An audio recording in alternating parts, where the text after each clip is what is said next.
ఏవైతే ఉంటాయో ఒక బ్రాహ్మణుడి చేత అది చేయించి ఈ మణిద్వీపమును ఖడ్గమాలతో అర్చన చేయాలి. వాళ్ళ యొక్క అర్చన ఎప్పుడైతే చేస్తారో సంపూర్ణమైన ఫలితము వాళ్ళకు దక్కుద్ది తల్లి. ఓకే. ఇంకో విషయం చెప్తాను.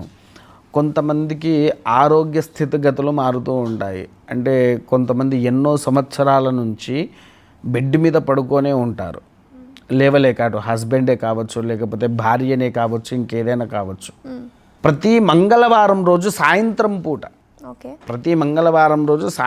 పూట అదే శ్రీచక్రానికి ఈ ఖడ్గమాల మణిద్వీప 2 కలిపి చదువుతూ కుంకుమార్చన చేసి ఆ కుంకుమ తీసుకుపోయి వారికి పెడితే చాలు తల్లి.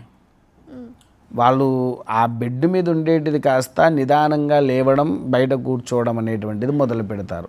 తర్వాత ఒక్కొక్క రకంగా అడుగు వేయడం అనేటువంటిది కూడా ప్రారంభమవుతుంది. అంతటి గొప్ప శక్తి ఉన్నదే ఖడ్గమాల మణిద్వీపకు. ఓకే. చాలామంది మణిద్వీపను ఎలా పడితే అలా చదువుతూ ఉన్నారు. ఇప్పుడు దయచేసి ఎవరు అలా చదవకండి. మీరు మొదలు మణిద్వీప పూర్తిగా నోటికొచ్చిన తర్వాతనే మణిద్వీప అనేటువంటిది ఎంతో ఒక అద్భుతమైన దీపం లాంటి తల్లి. దీపం ఏం చేస్తుంది? మనకు వెలుగు ప్రసాదిస్తుంది, అవునా? ఆ వెలుగుని ఇవ్వాలి అని అంటే నిత్య మణిద్వీపారాధన ఆచరిస్తే అపూర్వ ఫలితాలు మనకు దక్కుతూ ఉంటాయి.